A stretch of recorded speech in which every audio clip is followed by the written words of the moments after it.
آقا امام رضا علیہ السلام نے ایک حدیث مبارکہ میں بیان فرمایا کہ رحم اللہ عبدا احیا امرنا، خداوند متعال رحمت نازل فرمائے، خداوند متعال رحمت فرمائے اس بندے پر جو ہمارے امر کا احیاء کرتا ہے۔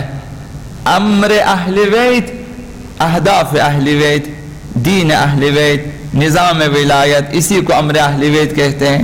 اہل بیت اطہار کے مقاصد اور اہداف، یہ امر اہل بیت ہے۔ تو ہمیں حکم دیا کہ اسے زندہ رکھنا ہے۔ تو لہٰذا راوی نے سوال کیا امام رضا علیہ السلام سے کہ آپ کے امر، آپ کے اہداف، نظام ولایت، امامت مثلا، انہیں کس طرح سے ہم زندہ کر سکتے ہیں؟ تو امام نے جواب میں فرمایا قال یتعلم علومنا ویعلمها الناس، لوگ ہمارے علوم کو سیکھیں اور دوسروں کو سکھائیں۔ یہ خلاصہ ہے تبلیغ دین کا، یہ آپ کا بھی ہمارا بھی سب کا یہی فریضہ ہے۔ دینی معلومات، تعلیمات سیکھیں اور سکھائیں۔ باپ سیکھیں، بچوں کو سکھا دیں، عالم سیکھیں، عوام کو سکھا دیں، یہ سب کا فریضہ ہے۔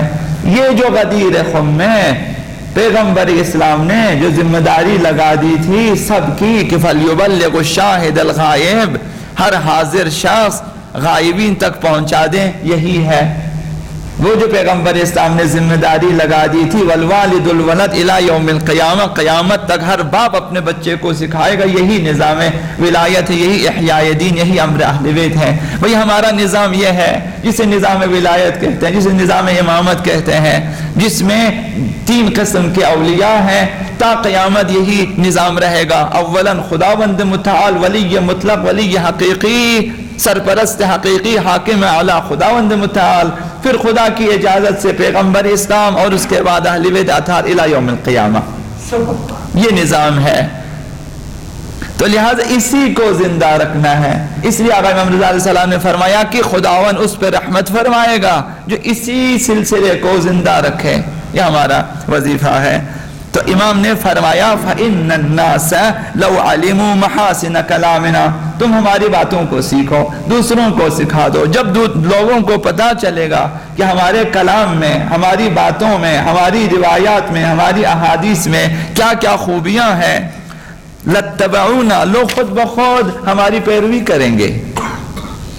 تو یہ اولین فریضہ ہر خطیب کا یہ ہے، ہر صاحب منبر کا، ہر امام جماعت کا، ہر امام جمعہ کا، یہ ہے کہ اہل بیت اطہار کی باتوں کو من و عن لوگوں تک پہنچا دیں، درست ترجمہ کریں، لوگوں کو بتائیں۔ یہ فرمائش پیغمبر اسلام ہے، یہ فرمائش آقا مرزا علیہ السلام ہے، یہی فرمایا ہے۔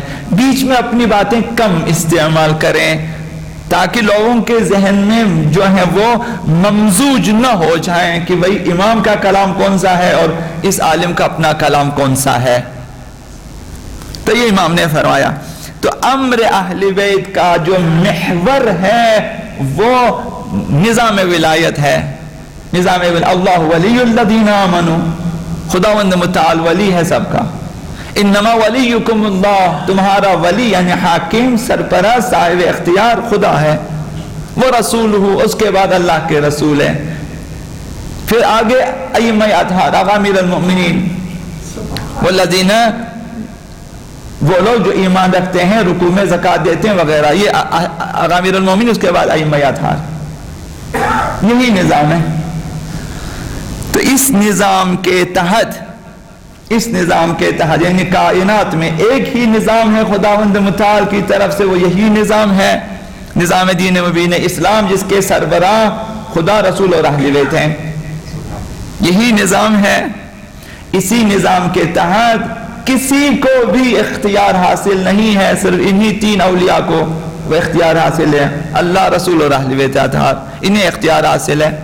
دین میں تشریعی اختیارات بھی انہیں حاصل ہیں، تکوینی اختیارات بھی خداوند متعال نے اپنے فضل سے انہیں دی ہے کہ بھائی کائنات کے ذرے ذرے سے جو کام آپ لینا چاہے آپ لے سکتے ہیں۔ یہ اختیارات جسے ولایت تکوینی کہتے ہیں، خدا تعالیٰ نے انہیں دیے ہیں، لیکن وہ ان کا استعمال کم سے کم کرتے ہیں۔ ان اختیارات، تکوینی اختیارات کا بہت کم استعمال ہے۔ تشریعی اختیارات جو انہیں حاصل ہے، اہل بیت اطہار اس کے تحت لوگوں کو شرعی احکام بتا دیتے ہیں۔ تو لہٰذا احیاء امر سے مراد علوم و معارف اہل بیت کا زندہ کرنا ہے۔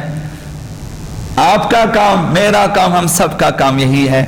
عزاداری میں بھی یہی ہونا چاہیے کہ اہل بیت اطہار کے معارف، تعلیمات، فضائل بیان ہوں اور لوگوں کو اس سلسلے میں معلوم ہو۔ اس طرح تبلیغ دین کرنا ہے، تبیین دین کرنا ہے، وضاحت کرنی، آپ کو بیان کرنا ہے، اور اس طرح سے تبلیغ کرنا ہے کہ افراد، انسان، مسلمان ولایت پذیر بن جائیں۔ ہدف یہی ہے تبلیغ دین میں، تبیین دین میں، تفہیم دین میں، ہدف یہی ہے کہ افراد ولایت پذیر بن جائیں، نظام ولایت کو قبول کریں۔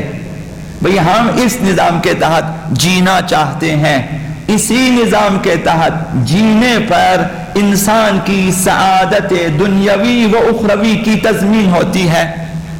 یعنی جس نے ولایت اہل بیت اطہار کے مطابق، ولایت خدا کے مطابق، ولایت نظام ولایت کے مطابق زندگی بسر کریں، یہی قوانین جو ہے مجموعہ قوانین اسلام، اسی کے تحت زندگی بسر کریں، خداوند متعال کے ہاں بھی کامیاب ہوں انشاءاللہ العزیز۔ اگر دنیا میں متحد ہو کر اس نظام کے تحت کام کریں تو کامیاب ہو جائیں گے۔